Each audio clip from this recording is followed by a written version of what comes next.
Hi everyone, Sarah here from the Mind Mentor Club. It's great to be speaking with you again. This week's key topic of stress is one that I value really highly. I think it's just so important. Firstly, it's all inclusive. Every single one of us experiences stress. It's completely natural and it serves a purpose, just the same as other functions such as doing a poo or having a sneeze. If you haven't already had a chance to watch the video provided earlier this week on stress, I encourage you to do so. You may be quite surprised at the different things there are to know about stress and how useful those things can be. Today, this quick video though is about what happens when stress builds up. So if you have watched the prior video, you will know that stress is designed to come and to go. So you have a situation that your body identifies as challenging. Your body responds by entering the stress response, which helps you to cope and manage that situation. And then it eases off and ultimately disappears. However, sometimes stress can build up, either when we don't manage it effectively when it does come along, or because we experience stressful situations far too often. It builds and it builds. The emphasis I'd like to place today is on how we respond to other people that have compounding stress. And to illustrate this, I would like to be open and share with you a bit of my own experience. And to do this, I'm going to use a few more very expensive, very highly advanced props in the form of toilet paper. So what I want you to do is to imagine that this represents stress. So a number of years ago, I had a lot of stresses coming into my life. I was in a particular environment that was quite stressful. And unfortunately, I wasn't able to process all of that.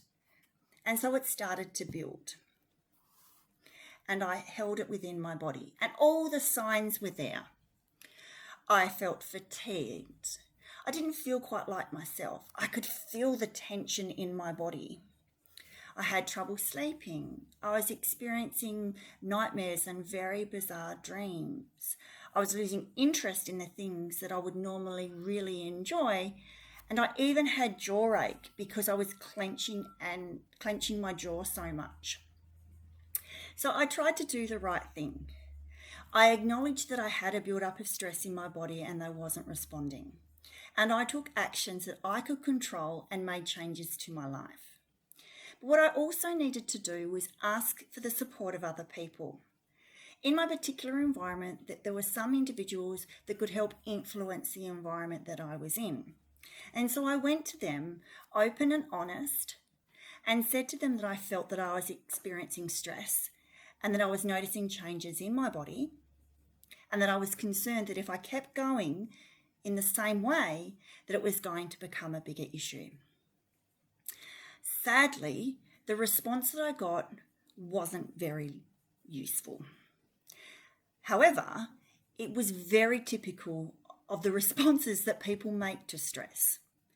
Some of the responses were things like, oh, we're all feeling that right now. Or we've just got to get through this busy period. Or stress, yeah, tell me about it. And then nothing else. Or, oh, you better do something about that, hadn't you?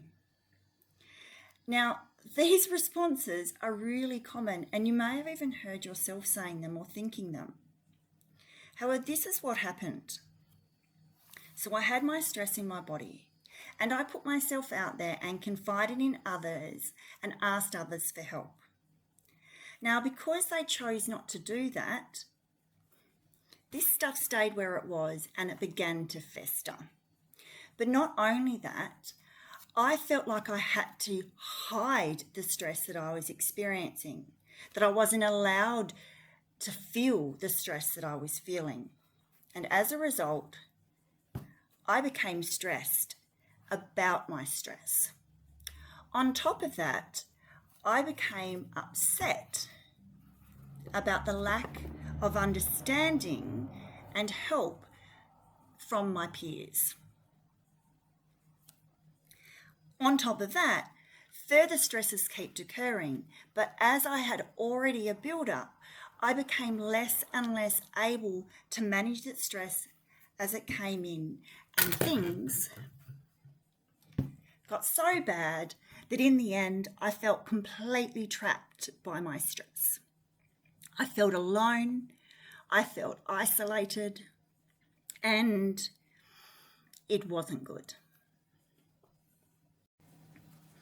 I went from a situation where my stress could have been addressed quite easily with the support and care of other people, and of course taking on my own responsibility, to being in a situation that had long-term implications for me and placed me in a position where I became extremely unwell. Now, things could have been so different. Now, I'm not saying you have to be the person's counsellor when they come to you, or that you have to have the answers for them. But if someone does come to you and they say, you know what, I've got a lot of stresses going on at the moment, what you can do is say, I hear you. I'm sorry to hear that. Is there anything that I can do? Now, don't you worry, we're in this together. Or to at least acknowledge it and normalise this experience. Oh, I'm sorry to hear that. But please know that everyone experiences this from time to time. And you're a great person. And there's nothing to be ashamed of. Had I experienced that, then perhaps my stress wouldn't have compounded as it did and become a problem. Of course, I will always have responsibility for my own situation. But from one person that has experienced the effects of compounding stress, I do encourage you to take it seriously. As I said, you don't have to be the counsellor, you don't have to have the answers, but please let that person know that they're not alone, that there's nothing to be ashamed of, and that you're there to support them. I hope this was helpful, and I thank you for your time. And remember, we are stronger together.